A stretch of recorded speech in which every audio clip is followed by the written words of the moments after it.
And this is what we normally do as human beings. When we go through life, we put in the GPS. This is an outcome that we desire to happen. And we imagine having an accident on the road. And we sit down, rev our engines, and all we are doing is wasting energy. And when you waste all that energy, now you have no energy left for you to take action on anything. You can have more than you have, but you can become more than you are. But unless you change who you are, then you can't have what you want. Then I guess instead of focusing on what you want, why won't you become the person that qualifies to have what you want?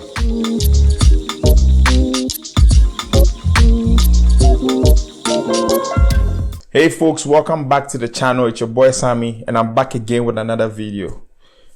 This week, I have something special for you, and we are going to take it from the best-selling book of all time. What do you guys think the best-selling book of all time is? Yes, you guessed right. The Bible. So let's get right into it. Now, if you don't know what the Bible is, then I don't know what planet you live on, because everybody literally knows what the Bible is. If you don't know, let me help you. Just Google Bible. You know what that is. So today, our topic is worry. Like worrying about stuff. What do you guys think causes like worry? What's the cause of worry? Anxiety. Anxiety is the cause of worry. What is anxiety? Anxiety is wasting present energy on a future outcome that you don't desire. Did you guys get that? Wasting your energy on a future outcome that you don't want to happen. You literally don't want it to happen. And people normally mistake fear for anxiety. Now, people will probably ask me that, Sammy, what do you mean? Isn't it the same thing? Being scared and being anxious? No. Now, what is fear? Fear is caution over a present and real danger. Okay?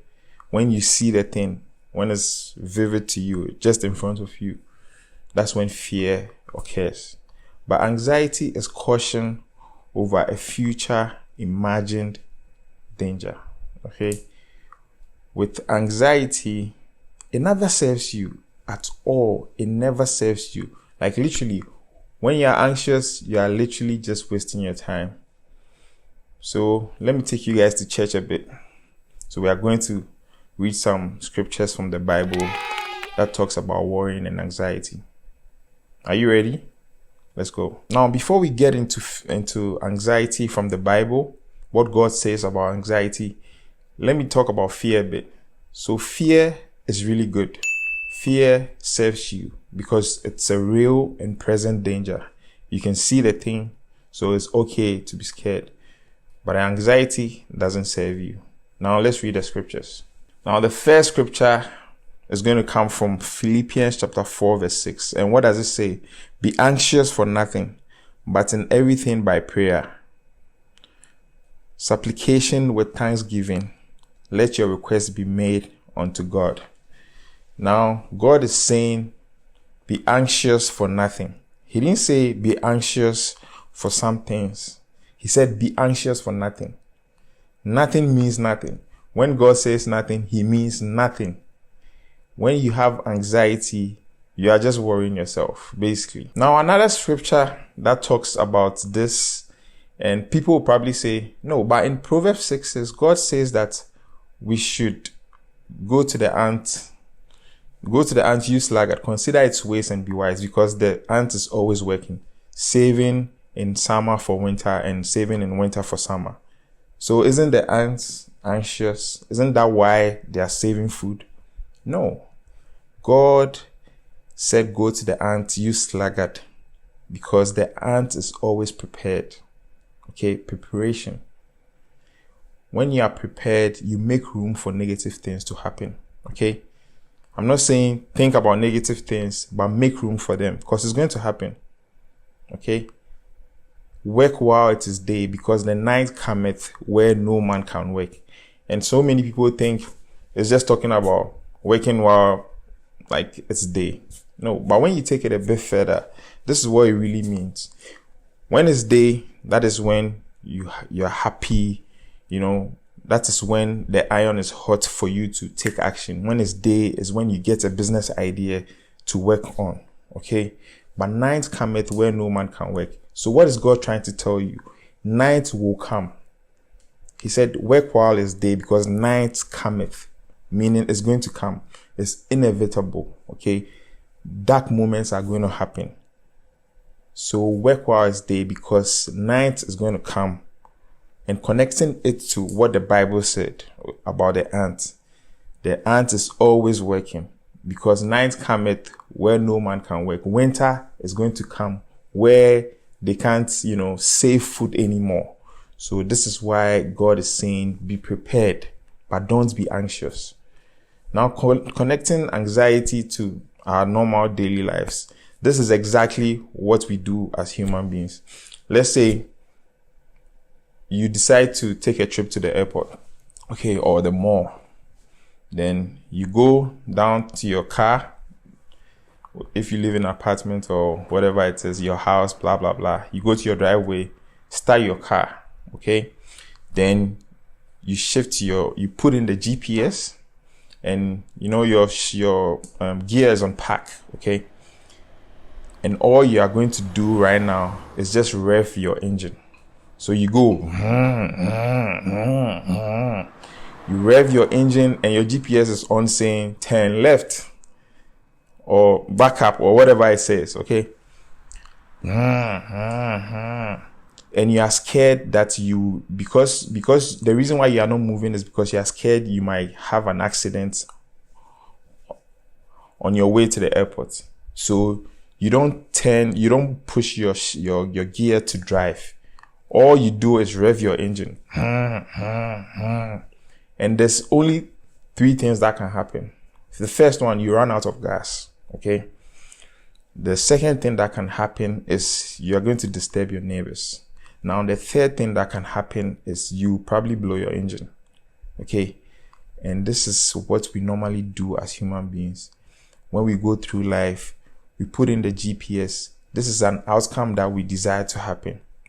Okay. I want to start a business.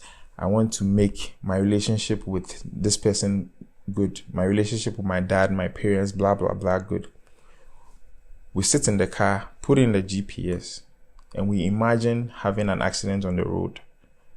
And we sit down, rev our engines, and all we are doing is wasting energy. And when you waste all that energy, now you have no energy left for you to take action on anything. So this is a short one. Don't worry. God is saying that don't worry about tomorrow. Tomorrow has its own problems. Okay. Leave tomorrow's problems for tomorrow. Okay. Solve today's problems. Don't be thinking about tomorrow's problems today. Prepare for tomorrow, but then don't be anxious. Okay.